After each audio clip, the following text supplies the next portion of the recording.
filmed half of this video and then the memory card had an error and now I can't use any of that footage because it's corrupt.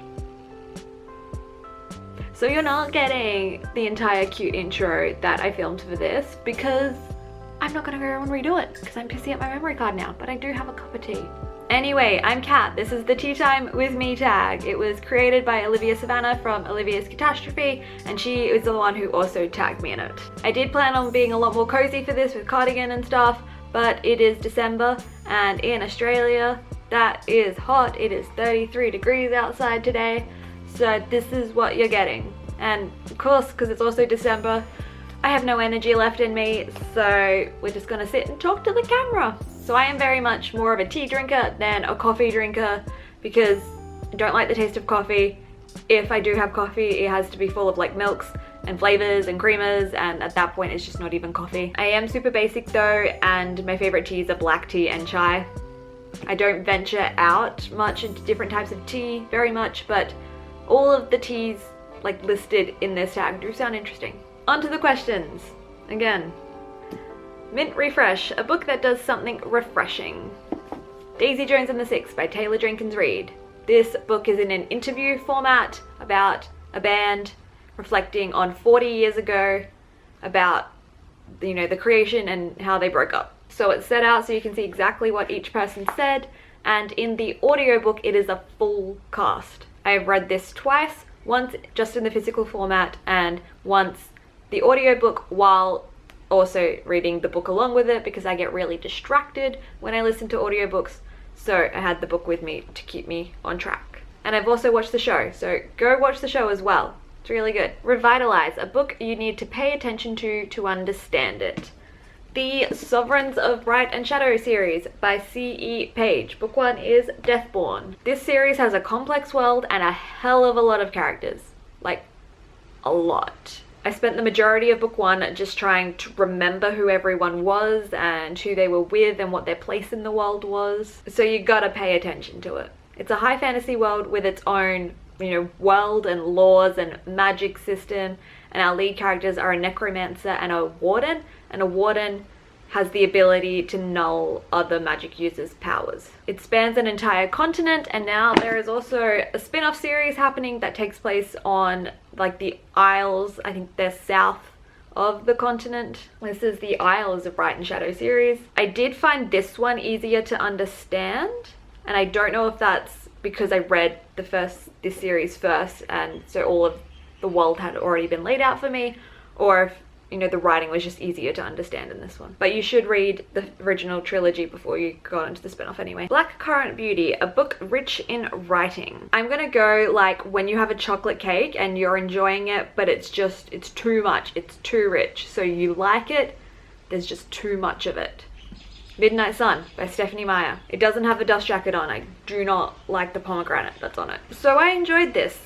It's just 400 pages too long. Edward thinks a lot, like a lot, and that's not even including him hearing the thoughts of everyone else around him. The most important part of this book is what the Cullens are doing when Bella's off with James. Like, Carlisle just really left that woman on the side of the freeway. Bloody hell, it was wild. But the rest of the book really wasn't needed. Winter Warmer, a book that's perfect for winter. Crave by Tracy Wolff. You'll see a theme of me not having my dust jackets on my books. I've only read book 1, so no spoilers for the rest of the series. But this book takes place in Alaska.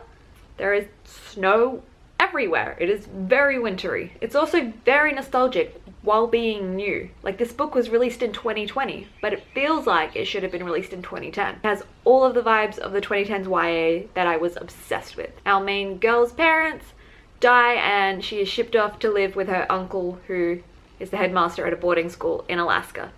Plot twist! All of the students at this school are magical creatures of some sort. And yeah, I was obsessed while reading it, and I really need to get on to book 2, which I do own. Lemon, Ginger and Manuka Honey, an old favorite that brings you comfort. Take a wild guess, especially coming off of that last book. Vampire Academy by Rochelle Mead. And yes, I am 100% using this as an excuse to show off the Fairy Loot edition I own. Look at that cover! And then it's got edges and and papers. And, where is it? Where did you go? And it's signed. It's signed. It's my only book signed by Rochelle Mead. It's now my prized possession. Thank you, Grace, for helping me get it. But anyway, as opposed to Crave, this one did actually come out in 2007. Our main character goes to a boarding school and all the students are vampires. I started reading the books when only the first 3 had ever been released, and it's the first series that I waited impatiently for each book to be released after that. It's the series that I have the most connection to. Ginseng Matcha, a book full of things you don't usually like but you loved anyway.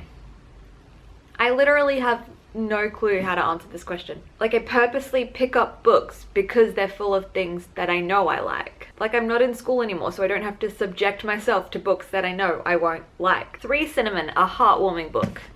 Red, White and Royal Blue by Casey McQuiston. This book just makes me so happy. It was a joy to read. I had a constant smile on my face the entire time. And I'm sure you know, but the plot is that the son of the American president and a British prince hate each other and then they fall in love. It is fantastic. The movie is also good, but it is very different to the book, and the book just has so much more to it. Original Chai, a retelling recommendation. Lore Olympus by Rachel Smythe. I don't read many comics or graphic novels, but I really love this series. I only own the first 3 out of 5 that are out at the moment because I'm getting the hardcovers and they are $55 each in Australia. Though I did get the 3rd volume while I was in the UK, and that converted to about $40 Australian. Would have bought the other 2 if I had more room in my suitcase, but I did not. It's a Hades Persephone retelling where Olympus is like a modern world, and it's just very sweet, but also has a lot of like serious topics in it as well. Chamomile, Vanilla and Manuka Honey, a book that is so soothing you can sleep easily after reading it. Couldn't be me. That's just not how my mind works. If I'm reading, I'm not sleeping, and I've never like read a book that's so calming that it put me to sleep. Because like, you know the type of stuff I read. And lastly, 3 Fennel, a book that's good for you even if you didn't wholeheartedly love it. I guess anything I read at school. Like, they were good for me because I was learning about literature and history, but I don't think I actually read anything for school that I actually liked. And we never did Shakespeare in school, sadly. And like, I feel like if we had done Shakespeare, I would have liked at least some Shakespeare.